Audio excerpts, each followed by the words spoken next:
السلام عليكم، صباح الهنا والجمال على كل اهلاوي في الدنيا. صباح الفل على احسن جمهور في الدنيا، جمهور الكرة مع ابو علي. طلة الاهلي طبعا فرحة. وانا حبيت اطل عليكم كده مع طلة الاهلي، كده طلة سعيدة ان شاء الله.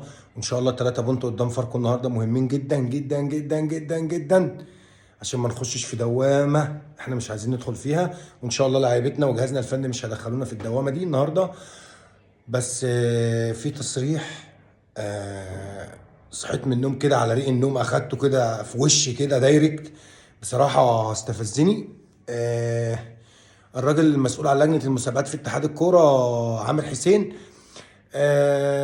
مش عاجبه مشاركة النادي الأهلي في كأس العالم للأندية يعني. تقريبا والله أعلم. الجدول اللي هو عامله للإيجيبشن ليج اللي هي يعني، خلينا نقول دوري